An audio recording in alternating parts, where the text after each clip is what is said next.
शिवाय गुरवे सच्चिदानन्दमूर्तये निष्प्रपञ्चाय शान्ताय निरालम्बाय तेजसे। हरिओम प्रभु जी। आज के इस प्रश्न परिषद में आप सबका स्वागत है। आज का प्रश्न बेंगलोर से ज्योति गुप्ता जी का है।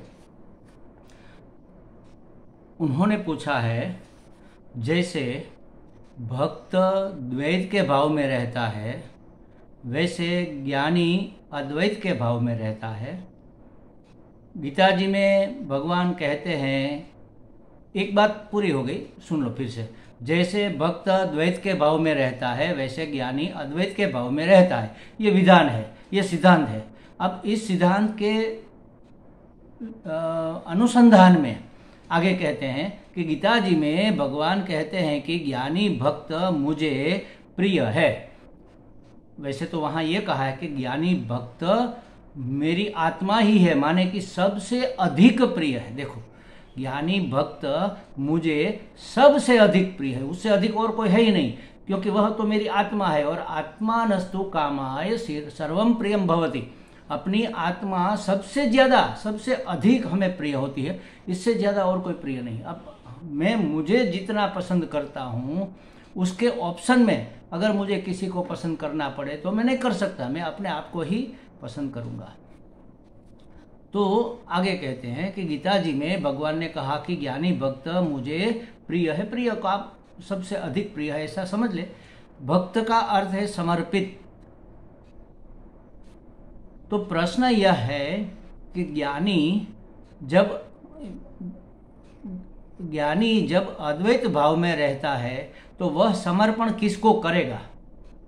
देखो, ये समझने जैसी बात है। और तो वह भक्त कैसे बनेगा अगर समर्पण नहीं करेगा, क्योंकि वह तो कण कण में भगवान मानता है। तो किसको समर्पण करेगा, इस कण को करेगा या उस कण को करेगा? कहने का मतलब यही हुआ ना। तो महाराज, इस समर्पण शब्द को हम समझे ही नहीं। बहुत उत्तम प्रश्न है, समझने जैसा है। जरा सब लोग ध्यान देकर सुनना। हमारे यहाँ एक साधक थे मतलब है अभी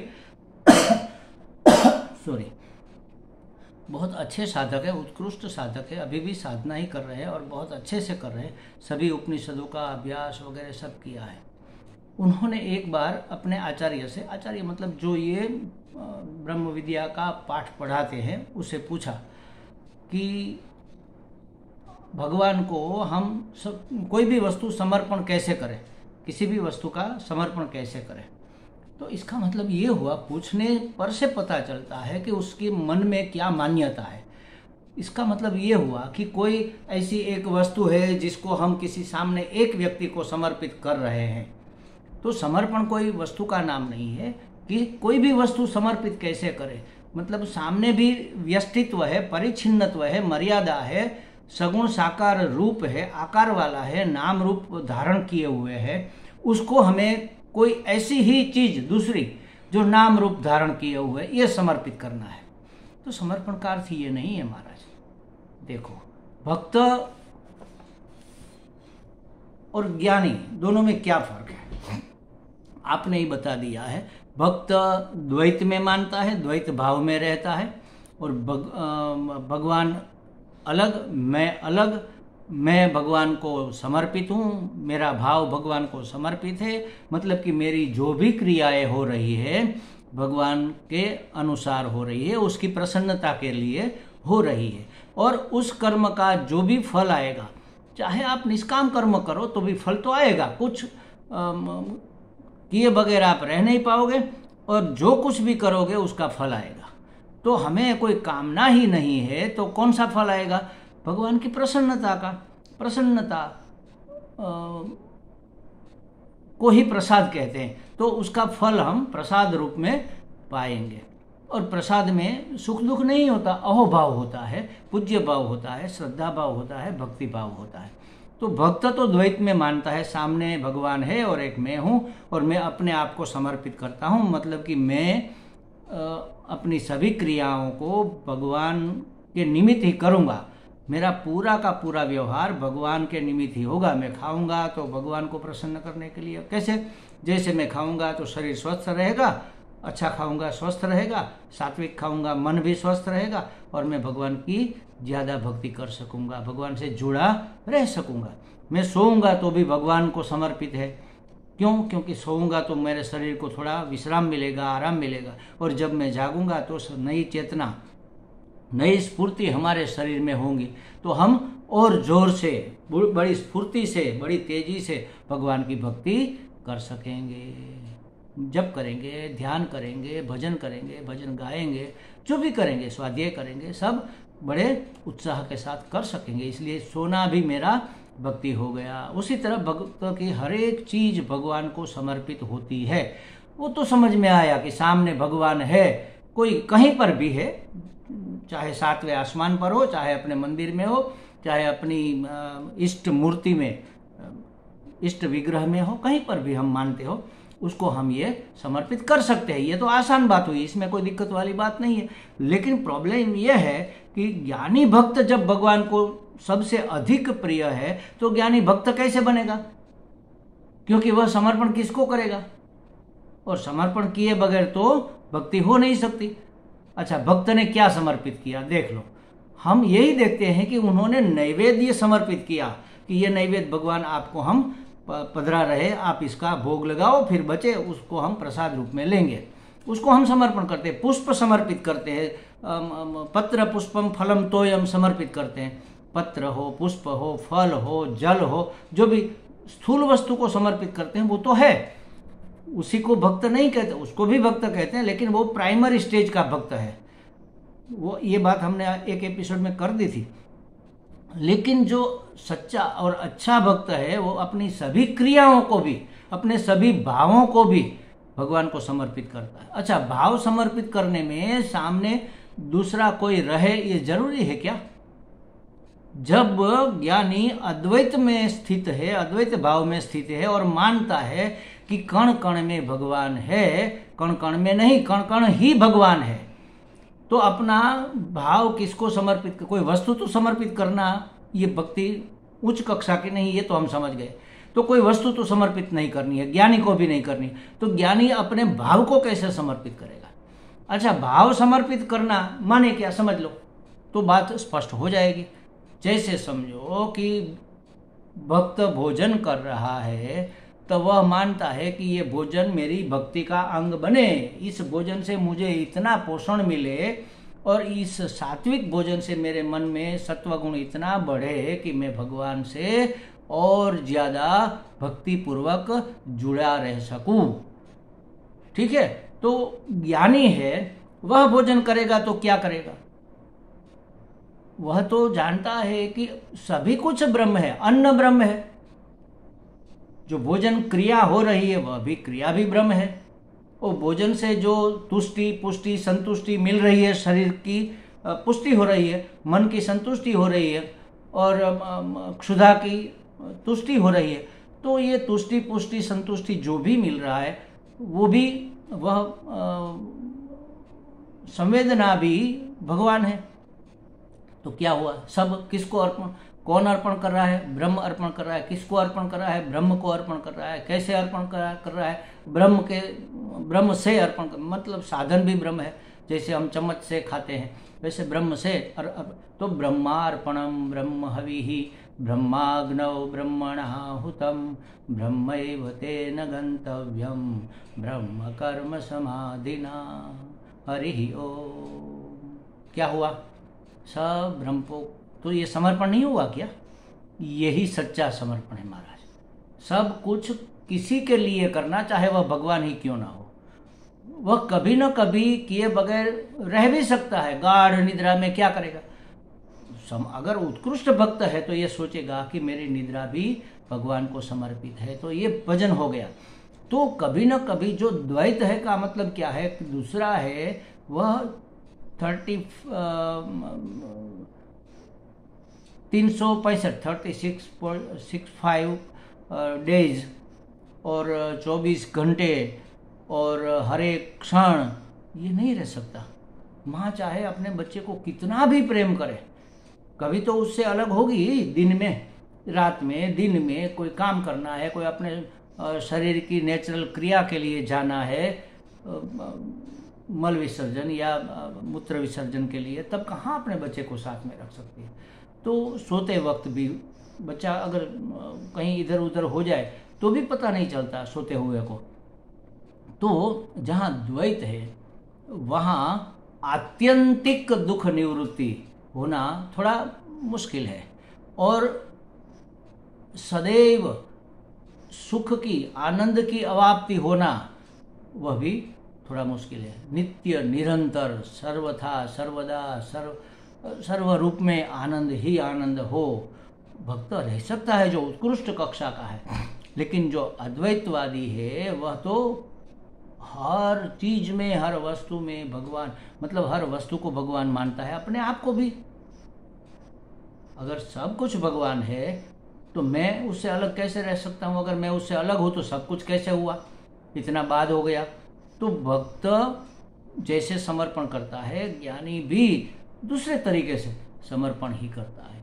समर्पण का मतलब क्या हुआ कि सब कुछ ब्रह्म है, ब्रह्म ही ब्रह्म में, ब्रह्म लटका करे ब्रह्म पासे, ऐसा गुजराती में कहा जाता है। नरसिंह मेहता का ये भजन है। ब्रह्म ही अपना खेल दिखा रहा है, किसके सामने? ब्रह्म के सामने। मैं ब्रह्म हूँ। ये पूरी दुनिया, अखंडानंद जी महाराज कहते थे कि ये नाटक देखने की जरूरत क्या है, अपने आप का नाटक देखो, ये संसार का नाटक देखो, ये जो हो रहा है ये नाटक ही तो है, और क्या है, इसको देखो। तो ब्रह्म ही ब्रह्म को नाटक दिखा रहा है। जब हम मैं कर रहा हूं यह भाव निकल जाए, उसी को कहते हैं समर्पण। तो ज्ञानी, अद्वैत वेदांती, अद्वैत ज्ञानी, वो तो कभी मैं को आगे बढ़ाएगा ही नहीं, उसको तो विसर्जित ही करेगा। मैं मतलब अहंकार, अहंकार का विलीनीकरण का नाम ही तो समर्पण है। परिच्छिन्नता का विलीनीकरण का नाम ही तो समर्पण है। पराधीनता का मिट जाना ही तो समर्पण है। ब्रह्म को समर्पित होना है तो मैं अलग और ब्रह्म अलग, तब तो समर्पित हो चुके, नहीं हो पाएंगे। कैसे समर्पण होना है? जैसे बारिश की एक बूंद दरिया में गिरती है तो अपने आप को समर्पित कर देती है, फिर वह उस बूंद को आप ढूंढ कर बताओ कि यही बूंद है। वो अपने आप को समुद्र के जल में, नदियाँ के जल में, सरोवर के जल में विलीन कर देती है। वह बूंद अपने आप को मिटा देती है। अपना आपा मिटा देना, अपना अहंकार विसर्जित कर देना। बूंद कितनी थी? इतनी सी थी। लिमिटेशन था ना उसका, मर्यादित थी, परिचिन्न थी। अपनी परिचिन्नता को मिटा दिया, अपनी मर्यादा को तोड़ दिया, तो हो गया समर्पण। कहाँ पर तोड़ा? जो सर्वस्व है वहां पर। तो परमात्मा ही परमात्मा है, ब्रह्म ही ब्रह्म है, उसमें अपने आप की परिचिन्नता को विलीन कर देना, अपने अहंकार को झुका देना, मिटा देना, विलीन कर देना, अपनी पराधीनता को अस्वीकार कर देना। उसी मैं पराधीन नहीं हूँ, जो पराधीन है वो मैं नहीं हूँ। देखो, रहुगण, जब राजा रहुगण जा रहा था तो उसकी पालकी ढोने के लिए एक आदमी उसमें जो था वो बीमार अचानक हो गया, तो एक आदमी की जरूरत पड़ गई। विश्राम कर रहे थे किसी पेड़ के नीचे, तो उसका जो मुखिया था पालकी ढोने वालों का, उन्होंने देखा कहीं कोई मिल जाए, तो जड़ भरत वहाँ पर घूम रहे थे जंगल में या तो उसके खेत में। उसको पकड़, हट्टे कट्टे शरीर में थे, और उसको पकड़ के ले आए और कहा कि आप कहार के रूप में लग जाओ, राजा की पालकी उठानी है। वो तो लग गए, उसको क्या लेना क्या देना। लेकिन वो इतने सजग थे, सामने रास्ते में कोई कीड़ा आता तो कूद कर जाते। अब अगर पालकी उठाने वाला आदमी कूदेगा तो फिर क्या होगा? अंदर बैठा हुआ आदमी उछलेगा। राजा डांटने लगे कि ये क्या कर रहे हो, ऐसा थोड़ा ही कोई करता है। तब उन्होंने जो उपदेश दिया उसमें कहा कि राजा, तुम अपने आप को राजा मान रहे हो, कौन हो तुम? अपने आप को पहचानो। मुझको कहार मान रहे हो, कौन हूं मैं? जरा पहचानो। उसने कहा कि मैं दंड दूंगा। दंड दो, जिसको तुम दोगे वह मैं नहीं हूं, वह तो शरीर होगा। देखो, अपनी परिचिन्नता को मिटा दिया। शरीर नहीं मिट जाएगा, शरीर इतना ब्रोड़ होकर पूरा विश्व में फैल जाए, ऐसा नहीं हो सकता। अपरिचिन्न हो जाए, असीम हो जाए शरीर, नहीं हो सकता, क्योंकि ये तो जैन भाषा में कहते हैं पुद्गल का स्वभाव है। मतलब ये स्थूल शरीर का स्वभाव है, पंच महाभूतों का पुतला है, तो पंच महाभूत तो लिमिटेशन ही हो गए। लेकिन मान्यता को छोड़ना है कि मैं ये हूँ, ये परिचिन में मैंपना करना, यही पराधीनता है। इस परिचिनता को रिमूव कर देना कि यह मैं नहीं हूँ, मैं तो इसमें खेलने खाने वाला, इसको टिक्का देने वाला चैतन्य, अनंत चैतन्य हूँ जो इसमें अभिव्यक्त हो रहा हूँ। तो इसी का नाम है समर्पण। अगर ये समर्पण है तो कोई भी समर्पण कर सकता है, भक्त भी कर सकता है और ज्ञानी भक्त भी कर सकता है। तो अब वह विभक्त नहीं रहा, ब्रह्म से विभक्त नहीं है वही भक्त है, भगवान से विभक्त नहीं है वही भक्त है। तो ज्ञानी तो हमेशा उससे जुड़ा रहता है ना, योगी हमेशा उससे जुड़ा रहता है, तो वह उसको भक्त बनने की जरूरत ही कहाँ पर है, वो तो भक्त है ही और ज्ञानी भी है। ज्ञान तपस्या वो कर रहा है, वो तपस्वी भी है, ज्ञान से अपने आप को भगवान से जुड़ा हुआ जान रहा है। कैसे जुड़ा हुआ? एक चीज से दूसरी चीज जुड़ती है ऐसे नहीं, समुद्र में बूंद समानी ऐसे जुड़ा हुआ है। फिर अपने आप को वो बूंद जानता ही नहीं। तरंग जब तक अपने आप को तरंग जानता है तब तक तो वह तरंग है, लेकिन जब तरंग मिटता है और विलीन हो जाता है दरिया में, तब कहाँ पर तरंग है? जल ही जल है, जल ही जल है, ब्रह्म ही ब्रह्म है। इसी का नाम समर्पण है। कण कण ही भगवान मानता है तो यही तो समर्पण है। तो वह भक्त कैसे बनेगा? भक्त मान्यता का नाम, मानने का नाम है। और जीव भी मानने का नाम, हमने अपने आप को जीव मान लिया है तो हम जीवात्मा हो गए।